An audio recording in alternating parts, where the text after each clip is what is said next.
लगता है कि इससे इतना काफ़ी है? एमएफएन स्टेटस वापस लेना एक इमीडिएट टैक्टिकल कदम था, आवश्यक और बड़ा कदम था, उसको उठाया गया और सिक्योरिटी फोर्सेस को पूरी फ्रीडम दी गई है कि स्ट्रेटेजिकली जो भी कदम उठाना है वो उठाए। हमारा विदेश मंत्रालय दुनिया भर के देशों के साथ लेकर पाकिस्तान पर प्रेशर लाने का भी कदम उठाएगा। डिप्लोमेटिकली भी स्टेप्स लिए जाएंगे, कुछ टैक्टिकल मेजर्स, कुछ स्ट्रैटेजिक स्टेप्स, कुछ डिप्लोमेटिक इनिशिएटिव्स होंगे। कुछ कड़ा मैसेज जाएगा जैसे उड़ी के बात किया था? तो जरूर जाएगा, जरूर। जैसा आदरणीय प्रधानमंत्री जी ने कहा है, एक तो 30 करोड़ जनता की भावनाओं को हमारी सरकार समझती है। जो हमारे बहादुर जवान शहीद हुए हैं उनके परिवारजनों के प्रति संवेदना है और उन जवानों की जो शहादत हुई है वो व्यर्थ नहीं जाएगा। क्या इसके बाद पाकिस्तान को जो एक आतंकी नेशन घोषित करने की बात भाजपा की तरफ से की जाती थी, इसके बाद और मजबूत होगा वो संकल्प? एक लॉन्ग टर्म ऑब्जेक्टिव्स में पाकिस्तान अपनी व्यवहार को सुधारे, इसके लिए कई कदम उठाना पड़ेगा। उसमें एक ग्लोबल टेरर हब और एक रोग नेशन का जो पाकिस्तान का व्यवहार है उसको लेकर दुनिया में एक व्यू बनाकर दुनिया की ओर से उनके ऊपर दबाव लाना पड़ेगा। ये मेजर्स तो हम लेंगे ही, पर उससे पहले भी शॉर्ट टर्म कुछ इमीडिएट स्टेप्स भी लेकर हमारे जवानों की शहादत के लिए जो बदला हमको लेना है उस पर हमको जरूर कुछ कदम उठाना पड़ेगा। देखिए, एक मौलिक बात समझिए, ये जो अलगाववादी हैं जिनको हुर्रियत कहते हैं वो पाकिस्तान से बात करते हैं, उनको कई जगह से फंडिंग आती है और सबसे की पीड़ा की बात यह है, सुरक्षा भारत सरकार से, सुरक्षा कश्मीर सरकार से, और कश्मीर में अलगाववादी और आतंकवादियों पर मुलायम और आशीर्वाद, ये तो नहीं चलेगा। भारत कश्मीर को भारत से अलग करने वाली किसी कार्रवाई को स्वीकार नहीं करेगा। जम्मू कश्मीर भारत का अंग है और रहेगा।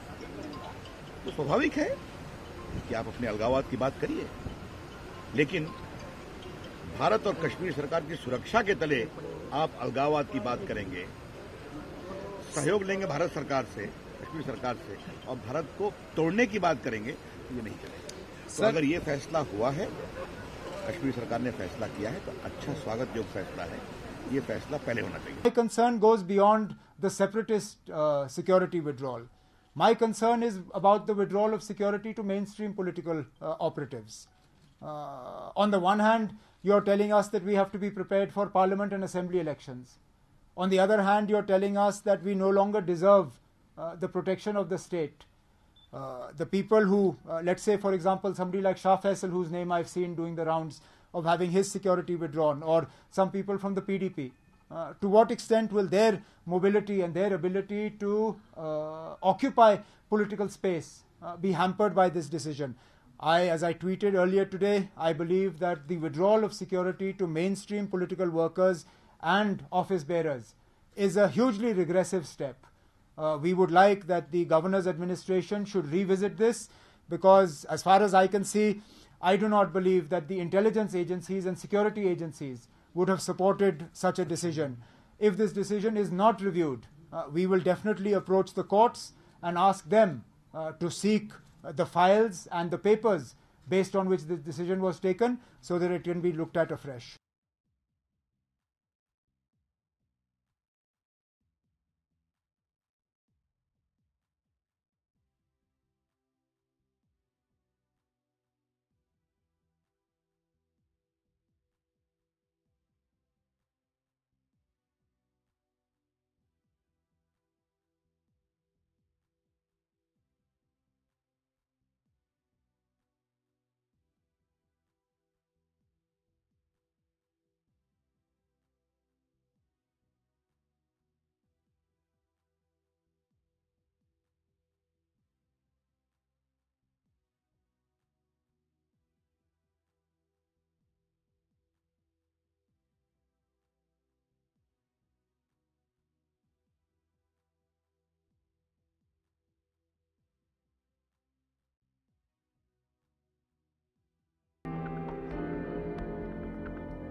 लगता है कि इससे इतना काफ़ी है?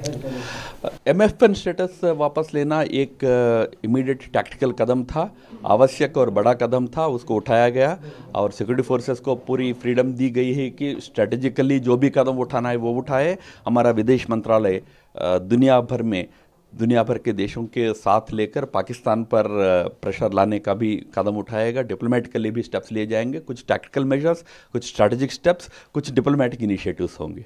कुछ कड़ा मैसेज जाएगा, जैसे उड़ी की बात किया था तो जरूर जाएगा, जरूर। जैसा आदरणीय प्रधानमंत्री जी ने कहा है, एक तो 30 करोड़ जनता की भावनाओं को हमारी सरकार समझती है।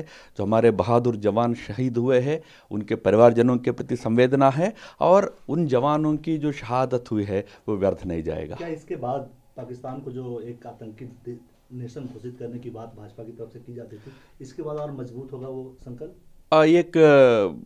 एक लॉन्ग टर्म ऑब्जेक्टिव्स में पाकिस्तान अपनी व्यवहार को सुधारे, इसके लिए कई कदम उठाना पड़ेगा। उसमें एक ग्लोबल टेरर हब और एक रोग नेशन का जो पाकिस्तान का व्यवहार है उसको लेकर दुनिया में एक व्यू बनाकर दुनिया की ओर से उनके ऊपर दबाव लाना पड़ेगा। ये मेजर्स तो हम लेंगे ही, पर उससे पहले भी शॉर्ट टर्म कुछ इमीडिएट स्टेप्स भी लेकर हमारे जवानों की शहादत के लिए जो बदला हमको लेना है उस पर हमको जरूर कुछ कदम उठाना पड़ेगा। देखिए, एक मौलिक बात समझिए, ये जो अलगाववादी हैं जिनको हुर्रियत कहते हैं वो पाकिस्तान से बात करते हैं, उनको कई जगह से फंडिंग आती है और सबसे की पीड़ा की बात यह है, सुरक्षा भारत सरकार से, सुरक्षा कश्मीर सरकार से, और कश्मीर में अलगाववादी और आतंकवादियों पर मुलायम और आशीर्वाद, ये तो नहीं चलेगा। भारत कश्मीर को भारत से अलग करने वाली किसी कार्रवाई को स्वीकार नहीं करेगा। जम्मू कश्मीर भारत का अंग है और रहेगा। तो स्वाभाविक है कि आप अपने अलगाववाद की बात करिए, लेकिन भारत और कश्मीर सरकार की सुरक्षा के तले आप अलगाववाद की बात करेंगे, सहयोग लेंगे भारत सरकार से, कश्मीर सरकार से, और भारत को तोड़ने की बात करेंगे, तो ये नहीं चलेगा। तो अगर ये फैसला हुआ है, कश्मीर सरकार ने फैसला किया है, तो अच्छा स्वागत योग्य फैसला है। ये फैसला पहले होना चाहिए।